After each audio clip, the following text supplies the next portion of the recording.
The body smelled of decay long before death.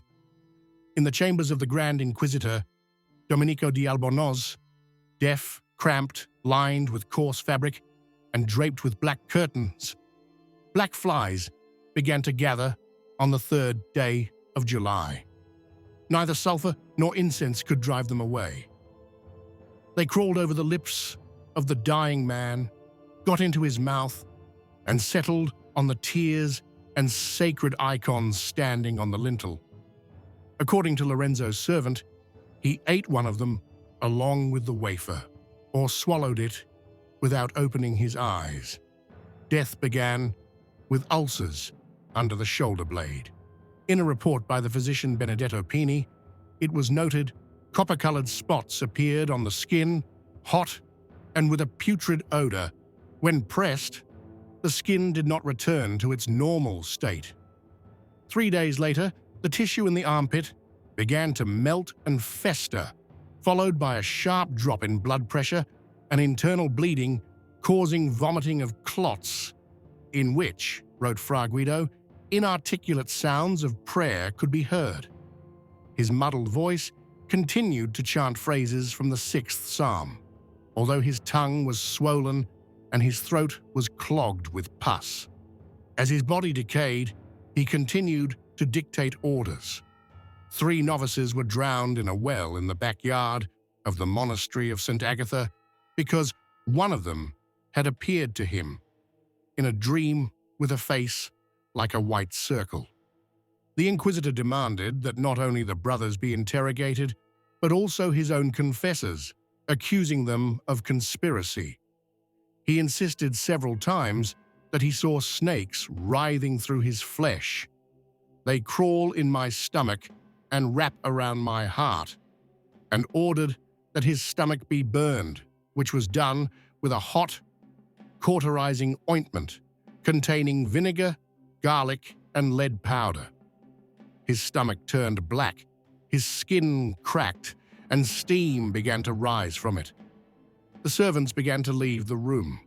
One of the brothers wrote that the smell inside was no better than a cesspool after a rainstorm, and the Inquisitor himself could no longer distinguish faces.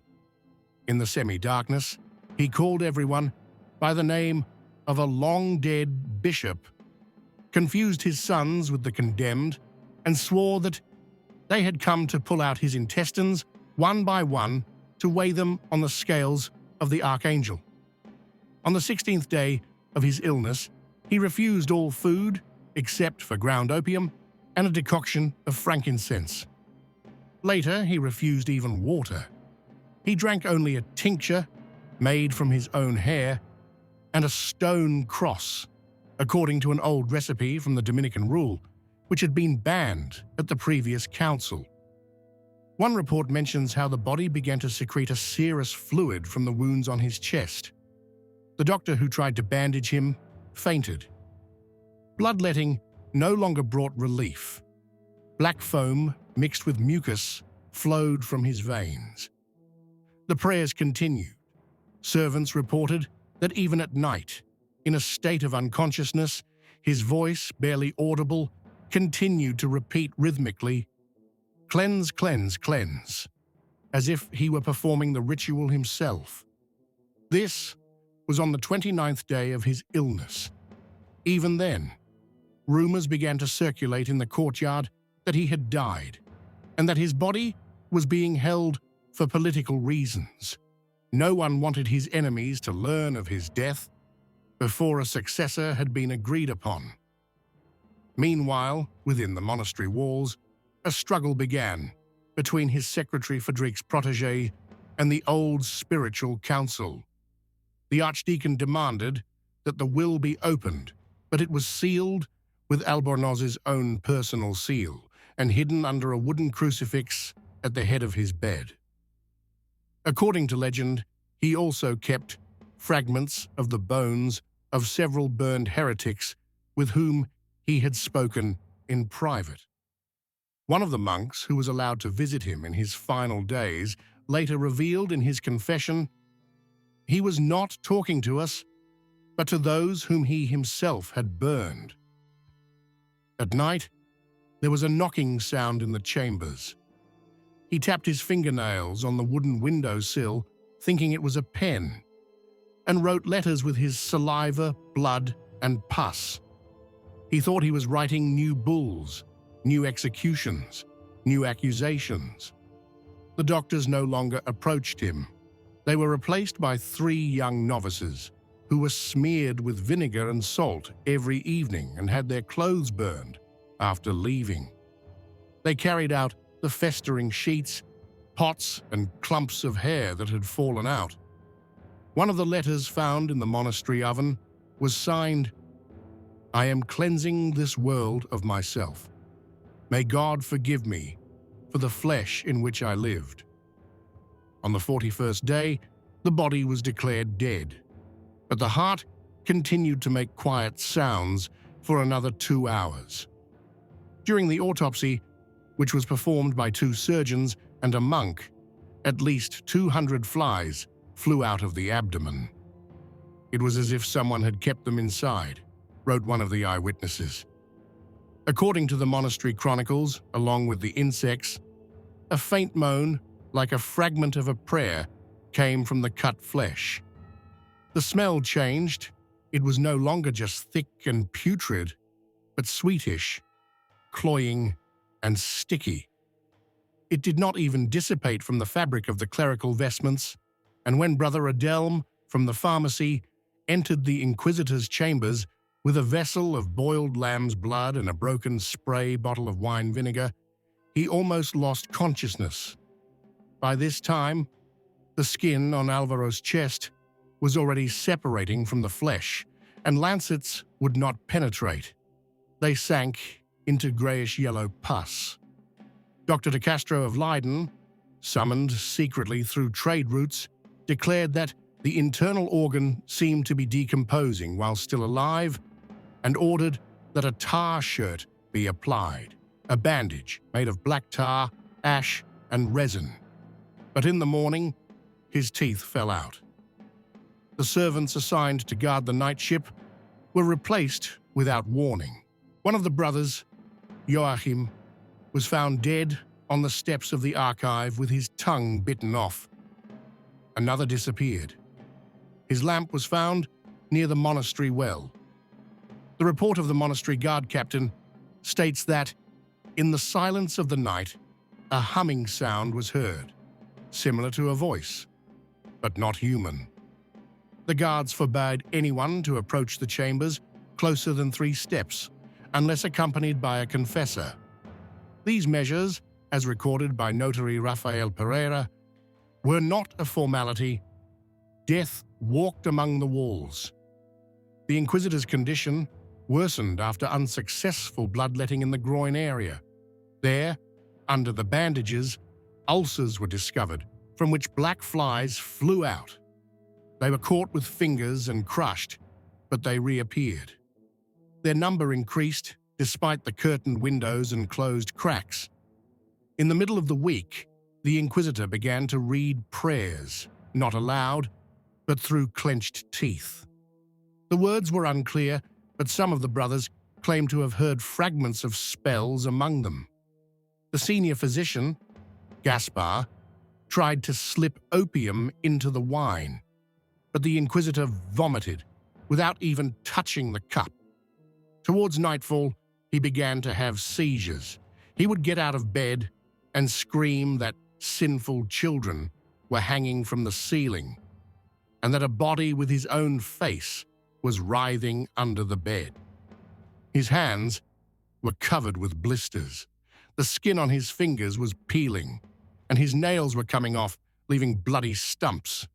However, he continued to hold an iron crucifix covered with black mold in his hand. He was washed every 4 hours, but the smell did not disappear. It became thicker and was noticeable even in the outer corridors. According to a document dated the 10th day of his illness, it is possible to trace how the behavior of those around him changed.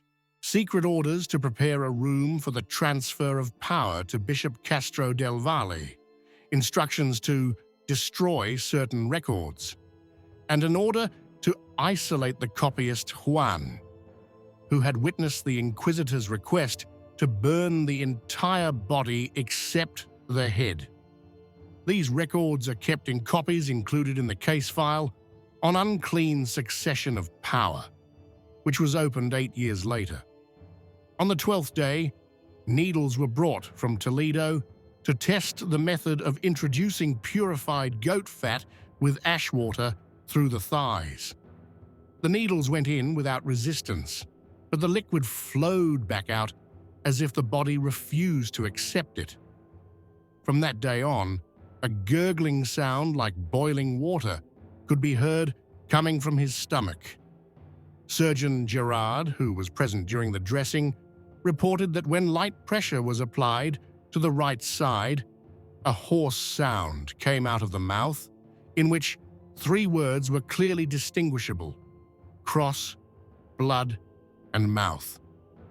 None of those present doubted that the words were spoken by the Inquisitor himself, even though his mouth was full of mucus and his tongue was swollen beyond recognition. Rumors spread not only throughout the monastery. One of the apothecary's assistants ran to a neighboring village and said that the Holy Father had already died, but his body would not allow it to be acknowledged. Several monks began to request transfers to other parishes. One of them, Brother Solomon, disappeared after evening mass. His belongings were left behind, and the door was unlocked. Inside the room, there was a stain on the wall resembling an open palm. On the 13th day in the evening, the body began to sing. This was attested to in the report of the guard, Alejo. I heard singing similar to psalms, but the timbre was different, guttural, and as if split in two. A cleric, questioned under oath, confirmed that the singing came from the stomach. When they tried to cut the bandage, the stomach swelled and moved. The servants ran out in panic. The singing continued for another 40 minutes, until it faded away on a single note. The Inquisitor did not die. He breathed through a bloody gash in his throat, his eyes unblinking. On the 15th day, the entire monastery knew that something was happening, and many believed that the illness was a punishment for sins committed many years ago. At night, peasants left a baby in a basket at the north gate with a note: "Let him take back what he burned." On the 16th day, Alvaro's stomach was so swollen that the senior nurse, Agatha of Pamplona, refused to approach the bed without clamps over her nostrils. There was a sloshing sound under the bandages. When changing the bandages, the servants felt movement under the skin. Something was slowly crawling, changing shape and pressure. One of them, a certain Matteo, claimed to have seen a face resembling that of a baby inside a transparent ulcer, after which he cut his veins in the corridor between the refectory and the monks' quarters. The Inquisitor breathed intermittently. At times he appeared to be dead, but then his chest would heave and a murky liquid would flow from his mouth. Prayers uttered in the heat mingled with his wheezing. He no longer ate, only taking vinegar-soaked rags to his lips. At times, his body became so hot that the woolen cloths on his stomach were charred, but his skin did not crack. The smell grew stronger. Now it penetrated even the stone. The inner doors of the chapel had to be boarded up. Bishop Castro's report states, "The smell of decay did not come from a corpse, but from living flesh, as if death itself had taken up residence inside him." The servants refused to enter the chambers. The guards restricted access, one person at a time, for no more than 10 minutes. Entry was by written permission. More and more often, guards with torches and weapons could be seen in the corridor outside the chambers. Several times, short, muffled cries were heard. One of the apothecaries, Brother Ignacio, confessed under threat of excommunication that he had seen something come out from under the Inquisitor's shirt when he was lying unconscious. The creature was described as transparent, with a jaw and thin protrusions, but disappeared into a crack between the stones. The archive record for that day includes the testimony of 3 people that his stomach was moving as if there were no intestines there, but a mouth. One of the servants burned his gloves after touching the body, saying that the skin felt like it had been burned. Despite this, Alvaro tried to speak. The words were indistinct, with a guttural crackle, but phrases from Psalms could be recognized. One of his brothers, the elderly Ruiz, claimed that at night he heard the Inquisitor utter complete sentences in a language that no living person could know. When his condition became critical, Bishop Castro del Valle ordered that the rite of absolution be performed. 5 priests were gathered for this purpose, but only 2 made it to the end of the ritual. The rest either fled or lost consciousness. The report states that at the moment the prayer of purification was read. Thick air, like steam from a cauldron, burst out of his stomach, accompanied by a sound described as the cry of a woman in labor, only distorted and inhuman. A surgeon sent from Salamanca suggested an autopsy while the man was still alive. He claimed that inside, an accumulation of rotting matter was forming, preventing breathing and causing hallucinations. He was allowed to make an incision. At the first touch of the knife to the skin, it burst, not like a wound, but like an overripe fruit. A thick, dark liquid with bubbles gushed out of the tear. According to witnesses, flies flew out of the opening, lots of them. At that moment, the Inquisitor screamed. He didn't lose consciousness. He screamed in a high, strange voice, without a single pause, until he ran out of breath. The surgeon's note was brief. The organs are mixed. There is no difference between the stomach and the lungs. Everything inside is one and the same. The autopsy has been interrupted. The patient is alive. After this incident, it was forbidden to approach the body without the permission of the head of the conclave. The room was sealed. The entrance was guarded day and night. But even from outside, a voice could be heard. It was not constant, but repeated like an echo, "Leave me. Don't tear me apart. He's still talking." And all this time, the body did not die. It was breathing, but no longer blinking. His fingers were charred, his legs were swollen, and bloody abrasions had opened up between his shoulder blades. However, his heart was still beating. This was confirmed by the senior physician in a report for the archives. Despite the general decay, there is a pulse. It is weak, but rhythmic. This is impossible. It is against God. When a new symptom appeared on the 31st day, movement in the chest area, the monastery was already silent. No brother dared to utter Alvaro's name. A sign hung on the infirmary door, resting. But no one believed that this was death. On the 33rd day, his chest swelled up.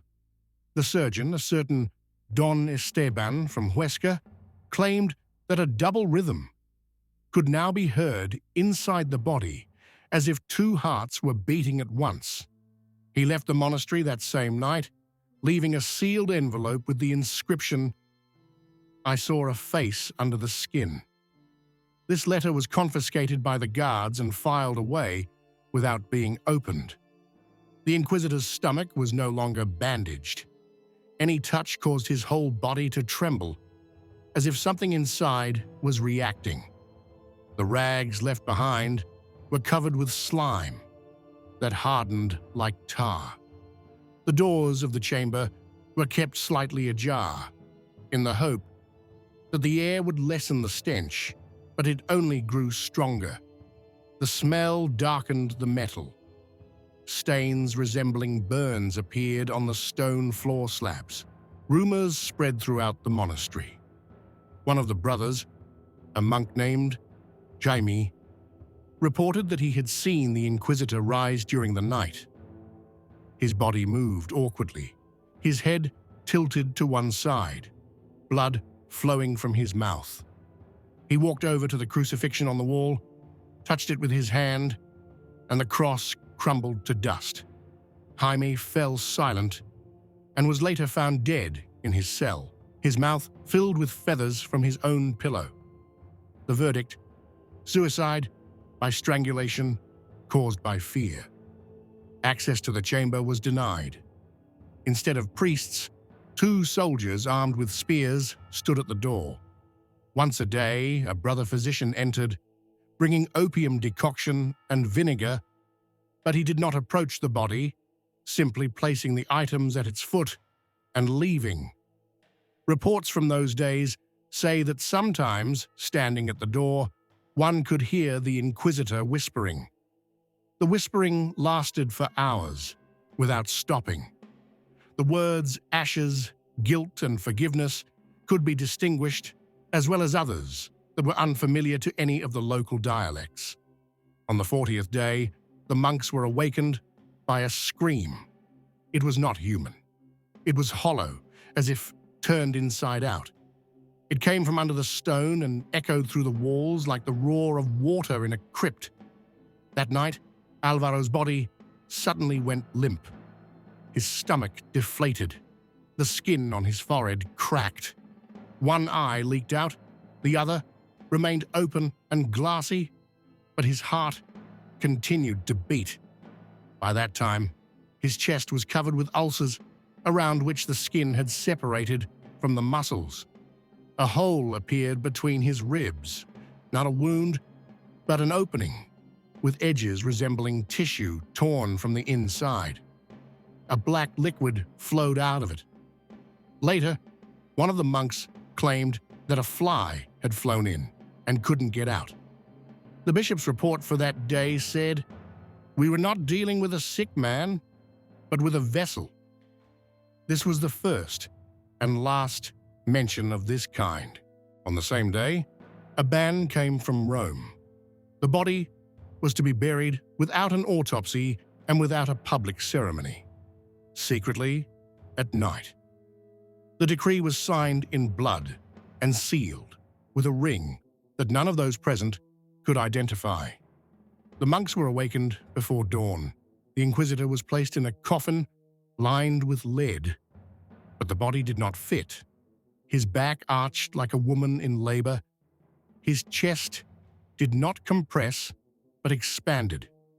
Then his chest was pierced with a wooden stake to free the soul, as stated in the secret protocol. At the moment of piercing, a cloud of insects flew out of the wound. One of the servants lost an eye. Another had his ear sewn up. Those who stood closer thought that words had escaped along with the flies, but no one could hear them clearly.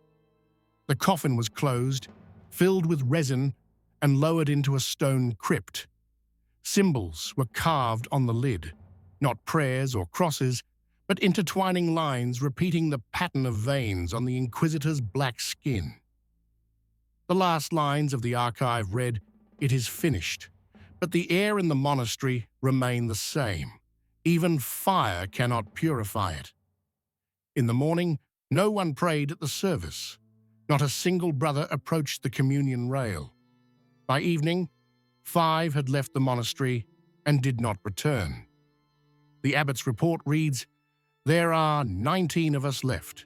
We are waiting, but we do not know what for." On the 33rd day, the chest swelled up. The surgeon, a certain Don Esteban from Huesca, claimed that a double rhythm could now be heard inside the body, as if 2 hearts were beating at once. He left the monastery that same night, leaving a sealed envelope with the words, "I saw a face under the skin." This letter was confiscated by the guards and added to the archives without being opened. The Inquisitor's stomach was no longer bandaged. Any touch caused his whole body to tremble, as if something inside was reacting. The rags left behind were covered with a slime that hardened like tar. The doors of the chamber were kept slightly ajar in the hope that the air would lessen the stench, but it only grew stronger. The smell caused the metal to darken. Stains resembling burns appeared on the stone floor slabs. Rumors spread throughout the monastery. One of the brothers, Brother Jaime, reported that he had seen the Inquisitor rise during the night. His body moved awkwardly, his head tilted to one side, blood flowing from his mouth. He walked over to the crucifixion on the wall, touched it with his hand, and the cross crumbled to dust. Jaime fell silent and was later found dead in his cell, his mouth filled with feathers from his own pillow. The verdict: suicide by strangulation caused by fear. Access to the chamber was denied. Instead of priests, 2 soldiers armed with spears stood at the door. Once a day, a brother physician entered, bringing opium decoction and vinegar. But he did not approach the body. He simply placed the items at its foot and left. Reports from those days say that sometimes, standing at the door, one could hear the Inquisitor whispering. The whispering lasted for hours, without stopping. The words ashes, guilt, and forgiveness could be distinguished, as well as others that were unfamiliar to any of the local dialects. On the 40th day, the monks were awakened by a scream. It was not human. It was hollow, as if twisted. It came from under the stone and echoed through the walls like the roar of water in a crypt. That night, Alvaro's body suddenly went limp. His stomach deflated, the skin on his forehead cracked. One eye popped out, the other remained open and glassy. But his heart continued to beat. By that time, his chest was covered with ulcers, around which the skin had separated from the muscles. A hole appeared between his ribs. Not a wound, but an opening, with edges resembling tissue, torn from the inside. A black liquid flowed out of it. Later, one of the monks claimed that a fly had flown in and couldn't get out. The bishop's report for that day said, "We were not dealing with a sick man, but with a vessel." This was the first and last mention of this kind. On the same day, a ban arrived from Rome. The body was to be buried without an autopsy or public ceremony, secretly at night. The decree was signed in blood and sealed with a ring that none of those present could identify. The monks were awakened before dawn.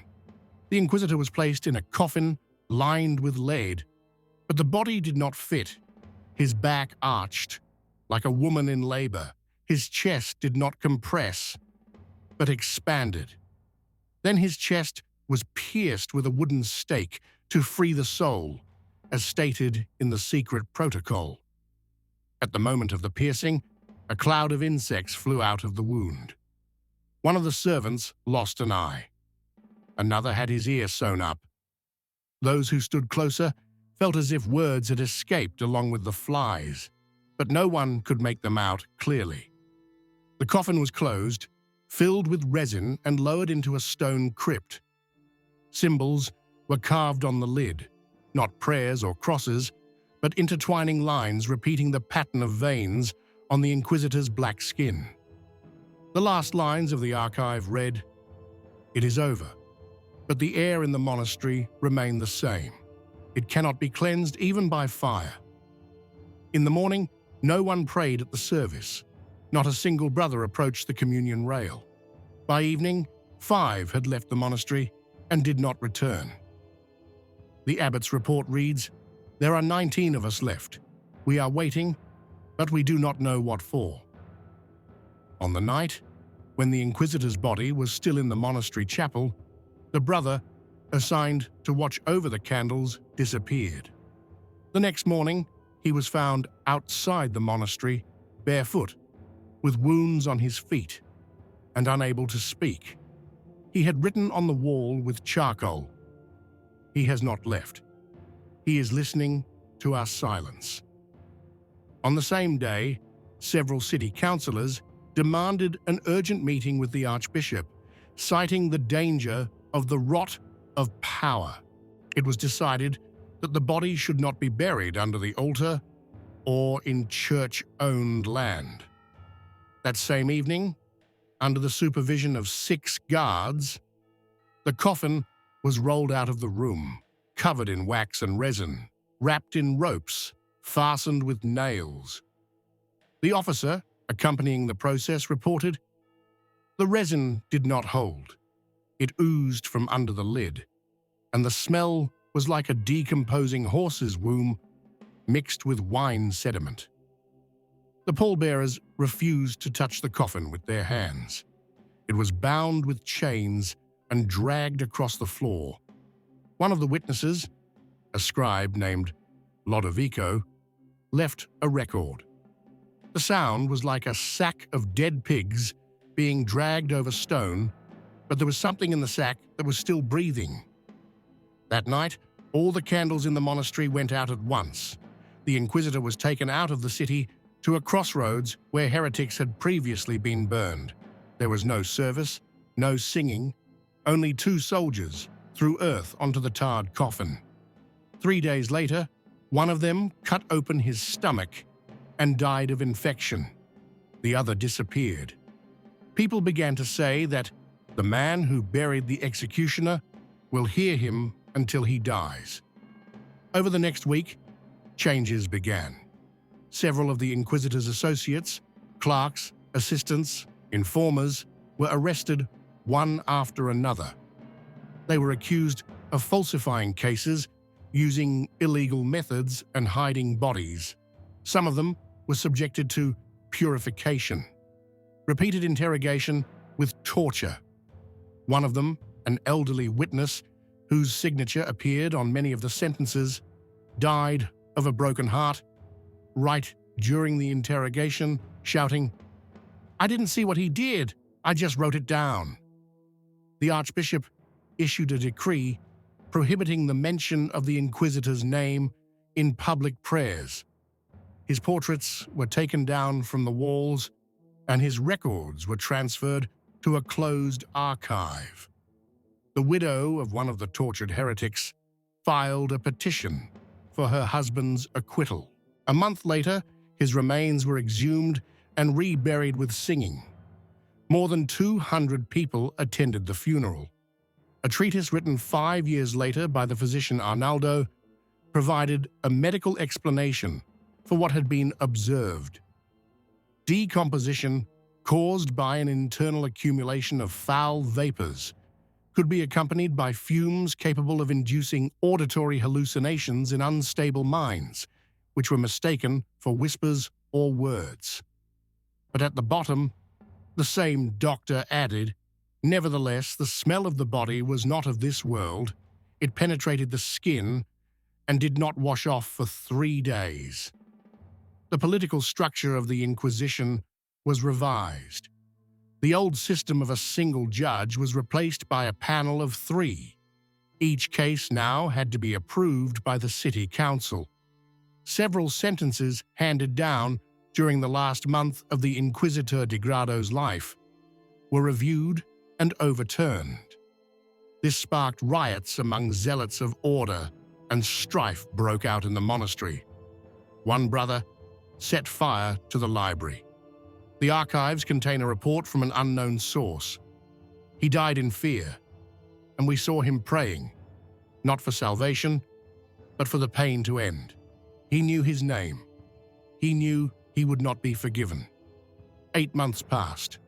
On the orders of the Archbishop, stone slabs were laid over the Inquisitor's grave, and a guardhouse was erected. It was set on fire twice. The place was subsequently forgotten. The people began to call it the the cursed turn. No cross was erected, no prayers were said. Thus ended the story of a man who considered himself an instrument of truth. But the body, from which flies and prayers flew out, turned out to be not a vessel of truth, but decaying flesh, rejected by all, even the earth. His death decomposed not only his organs, but also the very structure of the power he served.